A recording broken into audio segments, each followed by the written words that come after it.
கன்னி கன்னிராசிக்காரர்கள் கொடுத்து வைத்தவர்கள்.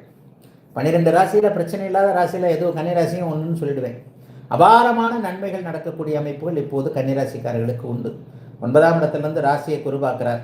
6ஆம் இடத்துல எல்லா எதிர்ப்புகளையும் அடக்கி வைக்கக்கூடிய அளவில் வந்து பார் ராஜா அப்படிங்கிற மாதிரி ஒரு 1000 யானைகள் உடம்புக்குள்ளே பூந்த மாதிரியான ஒரு நல்ல சந்தோஷம் கன்னிராசிக்காரர்களுக்கு எல்லாமே இருக்கும். ஐயா கன்னிராசிக்கு நல்லா தான் சொல்கிறீங்க, அப்படிலாம் ஒன்றும் நிஜத்தில் நடக்கவே இல்லை. நீங்கள் மட்டும் நல்லா சொல்லலை, எல்லாருமே நல்லா சொல்கிறாங்க. நான் இருக்கிறது தானங்க சொல்ல முடியும். ஆனாலும் இந்த ராசி பலன் என்பது ஒரு பொதுவான ஒரு அமைப்பு தான். ஒரு 80%, 90%, 70-80% பிறந்த ஜாதக அமைப்பின் அடிப்படையில் நடக்கும். அதோடு சேர்ந்து இந்த பாருங்க, ஒரு சக்கரத்துக்கு 2, ஒரு வண்டிக்கு 2 வீல், ஒரு பைக்குக்கு 2 வீல் இருக்கா, அதில் முன் வீல் முக்கியமாக பின் வீல் முக்கியமாக 2 வீலும் தானே முக்கியம். ஏதாவது ஒரு வீல் பஞ்சர் ஆயிடுச்சுன்னா வண்டி கடகடான்னு ஓடும்ல. அதில் தான் இந்த கோச்சாரம் தசாபுக்தி வீல்கள். இது புரிந்தவர்களுக்கு தான் புரியும். இந்த 2 வீலில் ஒரு வீல் இப்போதைக்கு ரொம்ப நல்லா இருக்குதுங்க. கன்னிராசிக்காரர்கள் எல்லாருக்குமே கோச்சார அமைப்புகள் மிகப்பெரிய அளவில் நன்றாக கை கொடுக்கக்கூடிய தன்மைகள் இருக்குது. குருவருளும் திருவருளும் உங்களுக்கு இணைந்து நடக்கக்கூடிய அமைப்பு. இந்த மாதத்தில் முக்கியமான பலன்கள் என்ன அப்படின்னு பார்த்தா, ஏதாவது ஒரு நிலையில் சாமி கும்பிட போவீங்க, குலதெய்வ தரிசனம் கிடைக்கும். மால் முருகனுடைய தெய்வ திரு தரிசனம் எப்பா நல்ல இடத்துல, அதாவது வழிவிட முருகா என்று அப்படியே வேண்டிக் கொண்டே போனால் எதிரே வந்தான் வழிவிட்டான் என்கின்ற அமைப்பில் முருகப்பெருமானுடைய திருத்தலம் திருத்தரிசனம் போன்றவைகள் இப்போது அப்படியே வந்து கன்னிராசிக்காரர்களுக்கு எங்காவது ஒரு இடத்துல கிடைக்கக்கூடிய அமைப்பு இந்த மாதத்தில் உண்டு. இதை முருகப்பெருமானை தரிசிக்கும் போது என்ன நினைச்சு அப்படியே சிரித்து போவீங்க, குருஜி அப்படியே சொன்னாரே அப்படின்னு சொல்லிட்டு.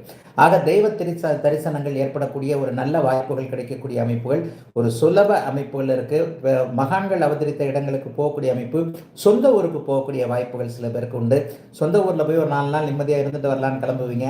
சொந்த ஊரில் வீடு வாங்கணும், நிலம் வாங்கணும், காடு வாங்கணும், ஏற்கனவே சித்தப்பா அப்பா வித்துட்ட இடங்களை திருப்ப வாங்கணும், பூர்வீக இடத்திற்கு போக வேண்டும், அப்பா தாத்தா முன்னோர்கள் வாழ்ந்த இடத்துல வாழ வேண்டும், வெளிநாட்டில் இருக்கிறவங்க திரும்ப வந்தோம்னா இந்த மாதிரியான சொந்த ஊர் பாசம் அதிகரிக்கக்கூடிய தன்மைகள் இப்போது கன்னிராசிக்காரர்கள் எல்லாருக்குமே உண்டு. ஆகவே எதை பற்றியும் கவலைப்பட தேவையில்லாமல் கன்னிராசிக்காரர்களுக்கு நான் பெருசாலாம் சொல்ல மாட்டேங்க. நல்லா இருந்தால் சுருக்கமாக சொல்லிட்டு முடிச்சுட்டா போகிறோம். கெட்டதாக இருந்தால் தான் ஐயா கொஞ்சம் இப்படி இருக்குது அப்படி இருக்குது அந்த மாதிரி இருக்குது இந்த மாதிரி இருக்குன்னு கொஞ்சம் கூடுதலாக சொல்ல வேண்டும்.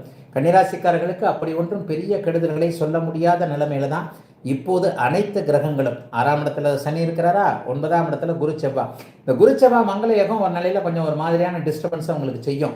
ஏதாவது ஒன்றுனா எதிர்பாராத அதிர்ஷ்டம் என்கின்ற அமைப்பின் அடிப்படையில் நன்றாக தெரிகின்ற கண்ணை திறந்துக்கிட்டு கணத்தில் விழுகிறதுன்னு சொல்லுவாங்களா, அதனால் கொஞ்சம் இந்த மாதம் ஷேர் மார்க்கெட்டுன்னு சொல்லப்படக்கூடிய பங்குச்சந்தை, யோக வணிகம், இணையம் சார்ந்த விஷயங்களில் கொஞ்சம் கவனமாக இருங்க. அதை தவிர்த்து, ஏன்னா 8ஆம் அதிபதி சுபத்துவமாகி 9ஆம் இடத்துல பாக்கெட்டை கொஞ்சம் காலி பண்ணுவார். அதை தவிர்த்து வேற கெட்ட பலன்கள் எதுவும் இல்லாத நல்ல ஒரு பலன்கள் நடக்கக்கூடிய அற்புதமான ஒரு மாதமாகவே அமைந்திருக்கிறது 2024 ஜூலை மாதம்.